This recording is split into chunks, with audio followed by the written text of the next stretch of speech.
Il n'est pas interdit en islam qu'une femme se présente à son mariage, qu'un homme se présente à son mariage. Mais ça doit être discret. La femme assise dans l'assemblée des femmes, derrière, selon les dispositions naturelles d'une mosquée où les femmes sont derrière, discrètes, invisibles, dans le dos des hommes, elles doivent être comme ça, et puis les hommes devant. Si l'homme aussi veut assister à son mariage, il s'assoit parmi les hommes, discrètement, à la limite, même si on le voit, ça n'a pas de problème. La femme, même si elle est parmi les femmes, quand on la voit, il n'y a pas de problème. Mais il n'y a pas d'affichage des deux aux yeux des gens par pudeur. Et la mosquée doit être respectée. Maintenant, si on a respecté ça, est-ce qu'on parle de bisous encore? Vous êtes allé à la source. Du mal. Donc, si le mal, là, on l'a annulé, là, il n'y a plus de débat polémique, ils ont fait bisous ou pas. Maintenant, non, excusez-moi, donc, je vais dire quelque chose. Le bisou en lui-même n'est pas interdit à l'islam. Entre l'homme et sa femme, je dis bien entre l'homme et sa femme. Parce que un homme et sa femme, tout vous est permis, sauf ce que l'islam a interdit, à savoir les rapports anaux, c'est-à-dire le coït anal, entre l'homme et sa femme, ça c'est interdit. Celui qui le fait, le prophète sallallahu alayhi wa sallam, soit maudit quiconque aborde sa femme par le coït anal, c'est-à-dire, vous appelez ça comment même, la sodomie. Ça c'est interdit en islam, même avec ta propre femme. Donc, hormis ça, tout est permis avec ta femme pour vous satisfaire. Donc, dès lors que le mariage est fait, vous êtes... Mais c'est le lieu qui ne se prête pas à ça. Je pourrais aller plus loin. La femme, si obligation est faite à la femme d'être présente à la mosquée, la date du mariage est fixée, tout est calé. Les faire valoir, les faire part sont partagés. Et puis, ça tombe que la femme est en son état de menstru. Vous pensez qu'ils ont le courage de dire qu'elle a menstrué, on reporte le mariage? Vous pensez que sincèrement ils vont le faire? Elle va cacher ça. Pourvu que la date soit respectée, les faire-part sont partis, tout. Ils vont venir la mettre dans la mosquée, sur la chaise. En violation de la pureté, de la sacralité de la mosquée. Est-ce que les imams vérifient tout ça? C'est hasardeux, c'est un risque au fait. C'est ce que nous voulons. Et puis c'est un phénomène nouveau qui n'a pas de source islamiquement parlant. C'est ce que nous dénonçons. Sinon, ne nous attardons pas sur l'effet. Allons à la cause. Si on a enlevé ça, l'homme, il a en droit d'embrasser sa femme. À la limite, dans la cour de la mosquée, moi, je ne peux même pas interdire ça un peu. Parce que le prophète a fait avec sa femme, sallallahu alayhi wa sallam. Mais le prophète, il n'a pas fait ça publiquement. C'est sa femme même qui est venue relater que le prophète m'embrassait, même en état d'ablution. Quand il finit de faire ablution, même étant jeune, ces textes sont clairs. Le prophète, sallallahu alayhi wa sallam, étant en ablution, avant d'entrer à la mosquée, il faisait bisous. Il y a bisous, il y a embrassade. Ce qu'on a vu à la mosquée, là, c'est pas bisous. Hein. Ça, c'est embrassade. Vous avez bien vu l'image? Donc, il ne faut pas, ils vont nous détourner, nous distraire. C'est pas bisous. Bisous, là, je vais ici, doucement. Ou bien au front, ou bien à la joue, on passe. Mais embrassade, là, tout le monde ne fait pas ça à tout le monde. Hein. C'est mari et femme. Voilà. Mais ce que je vais vous dire, je vous remercie. Merci. Ça aussi, ça fait partie du journalisme professionnel et conscient, mais surtout responsable. On ne reste pas de loin pour juger. On approche, on comprend. Ce que je voudrais que les gens comprennent au-delà de ces remerciements, je suis ouvert à toutes sortes de confrontations, de débats, de critiques. Le monde même est fait de contradictions. Je suis ouvert à toutes sortes de critiques. Mais je suis très ferme, sans être fermé, sur les principes de la religion. Je suis très ferme là-dessus, je ne suis pas fermé.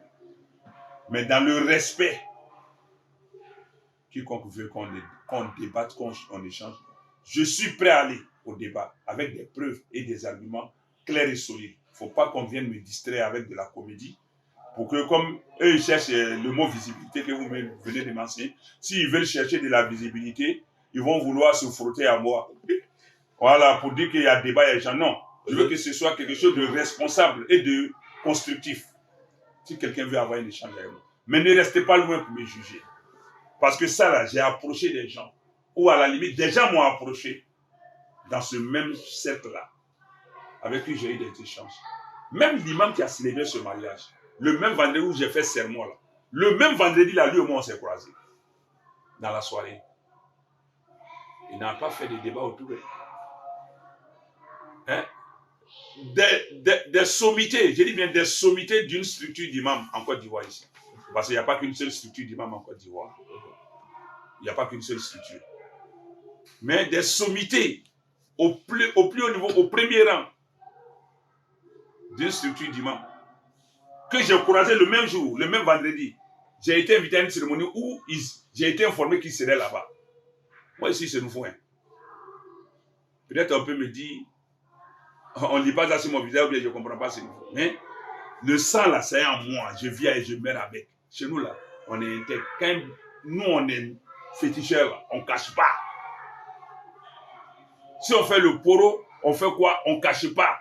Un cerveau chrétien, il est chrétien. Il est musulman, il est musulman. Il est féticheur, il est féticheur. Il est animiste, il est animiste. Et puis, la perfection n'étant pas de ce monde, il peut être musulman, mais bon, n'est pas bien cerné. Mais il est sincère. C'est comme ça que je suis. Et nous, on est courageux. Ce n'est pas pour faire du tapage. Donc, je suis allé. Si c'était quelqu'un qui m'a dit, je ne vais pas, ce n'est pas que j'ai à me foutre. Je suis allé à la cérémonie. On a fraternisé, on a échangé. Connaissant ce qu'on connaît. Mais en partant, je m'attendais à ce que ça soit soulevé. J'assume mes dires. Mais seulement, si quelqu'un, comme les réseaux sont là, on insulte, on fait tout. Bon, moi, j'assume, j'accepte. Mais je pardonne. Je pardonne. Je pardonne. Je pardonne. Mais ce que je voudrais dire, merci à votre organe. Et le message que je voudrais donner, j'invite mes confrères de tous bords, islamiquement parlant, toutefois que tu te proposes d'être une vitrine, une lucarne de l'islam à travers l'imama, la prédication, les prêches, les conférences, fais tout pour te conformer à ça de façon originale, authentique. Il ne faut pas galvauder, il ne faut pas altérer les textes. Il ne faut pas chercher à plaire à quelqu'un. Sinon, tu seras à la merci des gens et Allah sera courroucé contre toi. Ce n'est pas facile, mais ce n'est pas impossible. Démarquons-nous des gens. À un moment donné, il faut pouvoir prendre sa responsabilité religieuse et spirituelle en main. Quand on est guide, on est devant, les gens nous suivent. Mais quand on se transforme en guidon, on est devant, mais les gens nous manipulent. Ils nous mènent où ils veulent partir. Ça, c'est bien dit. Soyons des guides véritables et non des guidons. Sinon, guides et guidons sont tous devant. Mais chacun, le guide lui mène, le guidon il est mené. Il est manipulé. Donc, je veux qu'on soit intègre et qu'on reflète ce qu'on dit. Maintenant, les petites erreurs qu'on va commettre, voilà, Allah va se charger de couvrir ça. Mais soyons sincères.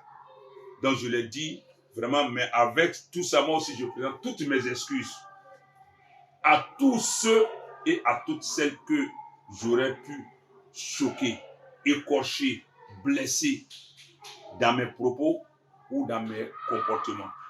Mais qu'ils comprennent que je me suis donné une charge, une vision que je veux respecter. Je vais être fidèle à ça. Je vais être en harmonie avec ma personne. Je vais être en cohérence avec moi-même. Vraiment qu'ils comprennent que je ne suis à la solde de personne. Mais cela ne voudrait pas dire que je vais être orgueilleux pour refuser les faveurs de quelqu'un. Ça ne veut pas dire que je suis fermé au point que ceux qui veulent m'approcher, on dit là, il est méchant. Parce que c'est ce que j'entends beaucoup. Hein. Mais ceux qui m'approchent disent, mais attends. De loin, on te croit que tu es méchant. Je dis non, je ne suis pas méchant.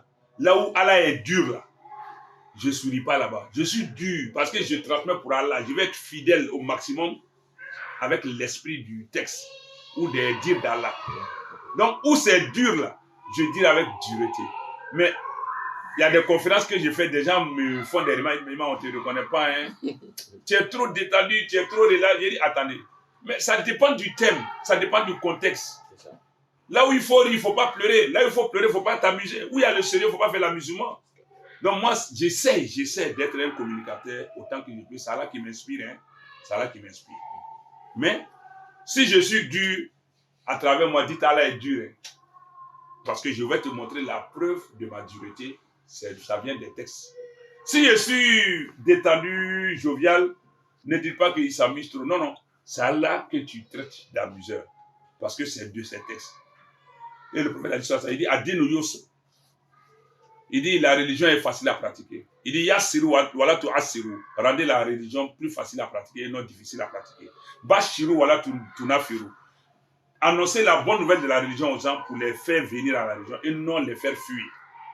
Donc là où il y a sérieux, je mets le sérieux, sévérité. Où il y a détente, je mets. Donc quand on ne me traite pas de ce dont on n'a aucune conscience. Je suis ouvert, je suis accessible. C'est mon tout qui est là, hein. C'est mon tout qui est là.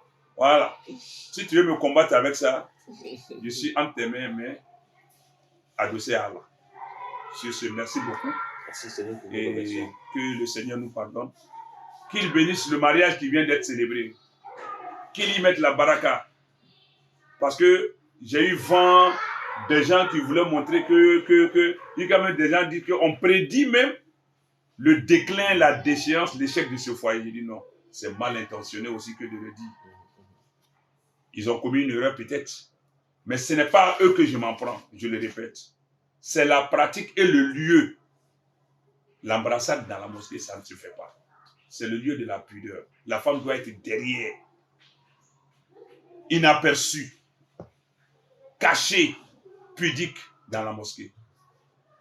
J'aurais pu vous donner d'autres versets du Coran qui nous édifient sur le caractère sacré de la mosquée. La mosquée a ses caractéristiques, a ses règles qu'il faut respecter. J'aurais pu les donner.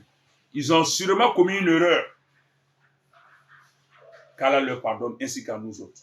Mais le grand défi, le grand challenge, c'est les imams qui doivent pouvoir rétablir les choses, bannir certaines choses, ne pas chercher à plaire aux gens nantis. Et puis, je dis toujours, je bénis ce foyer. Qu'Allah fasse que, de la même manière, le mariage a été célébré avec joie. Qu'Allah fasse que nous nous retrouvions à leur baptême, sinon à leur akika, à la naissance de leurs enfants. Que ce mariage-là donne des fruits. Et s'il le faut, je ferai l'effort, si j'en ai vent, si j'en ai les moyens, d'être présent à cette célébration. Pour bénir encore le mariage, pour bénir encore les fruits. Mais d'ici là, je prie Allah de bénir ce mariage. Et qu'Allah accorde la bonne compréhension à tous et à toutes. Et je n'ai rien contre eux. Mais si je les ai écorchés d'une manière ou d'une autre, directement ou indirectement, qu'ils me pardonnent. Mais mon souci n'est que la défense des valeurs de l'islam. Sur ce, je vous dis merci beaucoup.